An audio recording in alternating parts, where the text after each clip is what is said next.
Baik kawan-kawan sekalian, pada video kali ini saya akan menjelaskan soal scanner. Jadi, karena di video sebelumnya kita sudah belajar soal variabel dan tipe data, kita juga sudah belajar bagaimana mengisikan sebuah nilai kepada variabel dan apa jenis dari tipe datanya.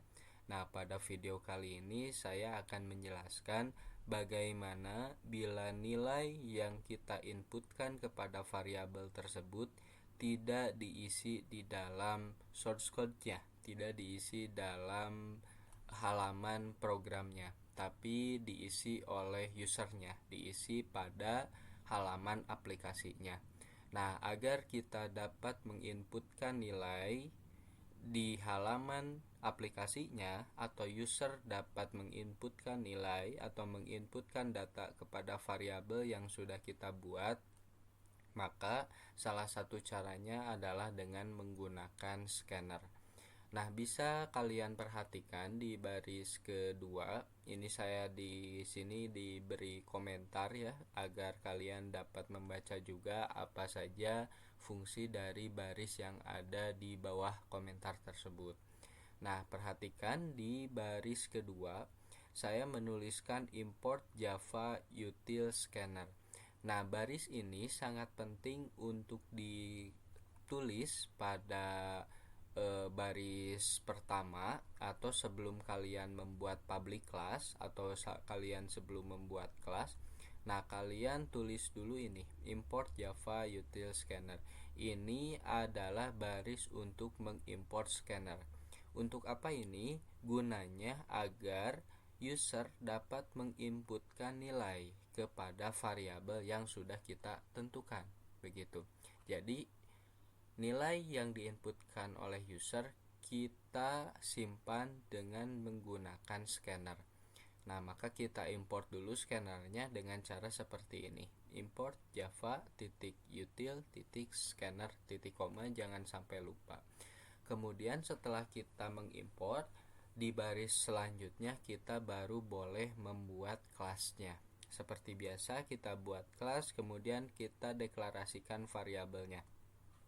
Misalkan karena saya ini adalah contoh untuk membuat data siswa, maka variabel yang dibutuhkan misalkan nama, alamat dengan usia.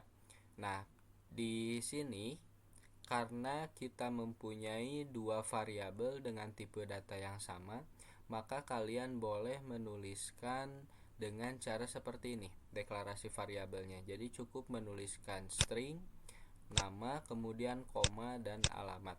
Nah, koma ini adalah sebagai pemisah antara variabel ke-1 dengan variabel kedua. Jadi tidak akan dibaca sebagai variabel yang sama, begitu. Jadi kalau misalkan tidak menggunakan koma, maka nanti akan error karena di sini akan dianggap sebagai satu variabel, begitu. Tapi variabel tersebut tidak boleh menggunakan spasi. Kalau seperti ini akan dianggap satu variabel dan sukses, maka untuk membedakannya bisa dengan menggunakan tanda koma seperti ini. Atau misalkan kalian lebih nyaman dengan penulisan seperti ini juga tidak apa-apa. Misalkan seperti ini, string alamat titik koma. Nah, ini sama saja begitu. Tapi karena saya lebih nyaman agar tidak terlalu panjang, tulisnya boleh seperti ini. Nah, seperti ini. Kemudian untuk variabel usia tipe datanya integer karena saya kedepannya di sini akan menuliskan angka, begitu. Nah, selanjutnya setelah kita mendeklarasikan variabel, barulah kita membuat scannernya. Nah, cara membuat scanner mudah saja, tinggal kalian tulis scanner di sini karena sudah kita import sebelumnya di baris kedua ini. Kita buat scannernya, kemudian kita kasih nama scannernya apa. Ini bebas ya, kalian mau menuliskan apa saja. Kebetulan saya ingin tulis keyboard saja, jadi ini bebas, kalian yang menentukan nama scannernya. Mau kalian tulis mouse, mau kalian tulis handphone, mau kalian tulis apapun yang kalian suka di sini, itu dibebaskan.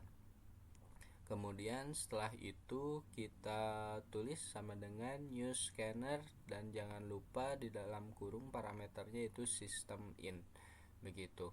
Nah, kemudian selanjutnya kita coba pancing user agar dapat menginputkan data yang kita butuhkan. Nah, misalkan di sini seperti biasa kita print saja system out print ln data siswa. Nah, ini untuk tampilan bahwa apa yang kita buat di aplikasi ini adalah data siswa, jadi kita beri keterangan. Kemudian sistem out println lagi, silahkan inputkan data Anda. Jadi ini gunanya untuk memancing agar user mengerti apa fungsi atau bagaimana aplikasi ini berjalan, begitu. Nah, kalian bisa perhatikan antara ln dengan ini.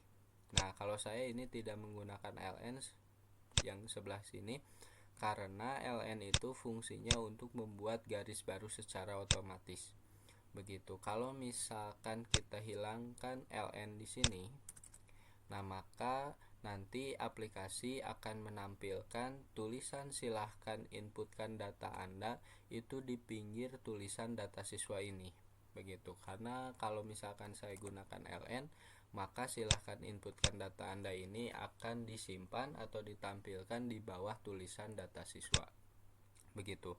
Nah, di sini saya tidak menggunakan ln karena nanti agar saya bisa menginputkan datanya di pinggir tulisan nama lengkap, bukan di bawahnya. Nah, setelah kita meminta user untuk menginputkan nama lengkapnya, barulah kita akan menyimpan nilai yang diinput oleh user itu di mana. Tentunya karena kita meminta nama lengkap, maka kita simpan di variabel nama, begitu. Nah, caranya untuk bisa menyimpan nilai yang diinputkan user di variabel nama, di bawahnya kita tulis nama, kemudian sama dengan, kemudian nama scannernya apa. Nah, keyboard ini diambil dari nama scanner yang ini, begitu ya. Kalau misalkan kalian di sini tulis mouse, maka kalian tulis juga di sini mouse, begitu. Kemudian tipe data scannernya next line untuk tipe data string. Nah, karena nama ini, variabel nama ini tipe datanya string, maka tipe data untuk scannernya namanya next line, begitu. Jangan lupa gunakan titik, juga kurung buka atau kurung tutup, serta titik koma di setiap kalian membuat scanner atau menggunakan scanner untuk menyimpan apa yang diinputkan oleh user, begitu. Kemudian kita pancing dengan alamat. Nah, di sini gunanya untuk meminta alamat, kemudian kita lakukan langkah yang sebelumnya, simpan di variabel alamat dengan cara seperti ini penulisannya. Nah, selanjutnya kita meminta usia dari user kita, gitu ya. Kemudian kita simpan di variabel usia. Kemudian kita tulis lagi nama scannernya. Nah, tipe data untuk integer di dalam scanner itu next in, begitu. Karena usia memiliki tipe data integer, maka tipe data scannernya itu next in, begitu ya. Jadi kalau string next line, kalau integer itu next in, begitu. Nah, selanjutnya kita outputkan nilai atau hasil yang sudah diinput, yang dimasukkan oleh user. Nah, caranya seperti sebelumnya, seperti pada video sebelumnya, kita tinggal tulis saja nama lengkap, kemudian plus nama seperti ini, maka yang akan dipanggil adalah isi atau nilai dari variabel nama itu tersendiri. Itu alamat, kemudian kita plus nama variabel alamatnya, kemudian usia, kemudian kita ditambahkan dengan variabel usianya, kemudian tahun. Jadi nanti agar muncul usia berapa dan ada tulisan tahunnya. Jadi kalau kalian mau menginputkan atau mau menampilkan antara teks dengan isi variabel, jangan lupa menggunakan tanda plus seperti ini, begitu ya, untuk memisahkan atau untuk menggabungkan antara teks, kemudian variabel dan teks lagi, begitu. Nah, selanjutnya jangan lupa kita simpan. Jangan lupa disimpannya untuk disamakan dengan nama kelasnya. Nama file itu harus sama dengan nama kelas ya, jangan sampai lupa. Ini saya sudah simpan. Kemudian mari kita coba jalankan. Kita buka CMD-nya. Nah, kemudian di sini kita compile terlebih dahulu datasiswa.java. Kita tunggu hasil kompilasinya. Nah, kemudian karena tidak ada yang error, kita coba buka aplikasi yang sudah kita buat. Enter. Nah, di sini bisa kalian lihat kan data siswa. Silahkan inputkan data Anda. Begitu. Nah, di sini kita dapat menginputkan nilai kepada aplikasi kita atau data kepada aplikasi yang sudah kita buat. Misalkan di sini diminta untuk menuliskan nama lengkap, saya tulis nama lengkap saya misalkan. Kemudian alamatnya seperti ini, kalian boleh menginputkan alamat dengan lengkap, tapi kalau pada video kali ini cukup saya tulis singkat saja. Kemudian usianya saya tulis misalkan saya 17 tahun. Nah, kita enter. Nah, maka hasilnya akan muncul seperti ini. Ini adalah apa yang sudah kita inputkan barusan, begitu ya. Jadi bisa ini untuk menginput, lalu kemudian untuk mengoutput, begitu. Nah, kemudian sekali lagi mungkin untuk membuktikan antara perbedaan adanya ln atau tidak. Di sini saya gunakan ln. Kita lihat apa jadinya kalau kita hapus ln-nya. Jangan lupa disimpan. Kalau sudah disimpan, kemudian kita compile lagi. Tunggu sebentar. Nah, karena sudah selesai, kita buka lagi aplikasinya. Nah, kan jadi tulisannya seperti ini. Jadi silahkan input data Andanya tidak ada di bawah seperti aplikasi yang awal, karena itu perbedaan antara menggunakan ln dengan tidak, begitu ya. Jadi ini kita coba isi lagi.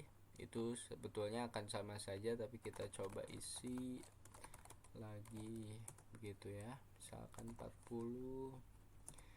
Nah, kan jadi apa yang sudah kita inputkan kepada aplikasi bisa ditampilkan lagi gitu. Itulah fungsi scanner pada video kali ini. Jadi intinya scanner adalah sebuah alat atau ya sebuah program untuk dapat menyimpan nilai yang diinputkan oleh user. Kemudian cara mengoutputkannya atau cara untuk menampilkan nilai dalam variabel tersebut seperti yang sudah saya jelaskan, tinggal kita tulis saja nama variabelnya tanpa menggunakan tanda kutip. Jangan sampai salah menuliskan nama variabel yang sudah kita deklarasikan sebelumnya, karena sekali lagi Java itu case sensitive. Artinya kita harus betul-betul sama menuliskan nama variabel antara yang sudah kita deklarasikan dengan apa yang kita panggil. Mungkin itu saja untuk video kali ini, mudah-mudahan dapat dipahami. Kalau misalkan ada yang ingin kalian tanyakan, silahkan tanyakan saja via kolom komentar. Nanti kita bahas di video selanjutnya. Oke, dadah.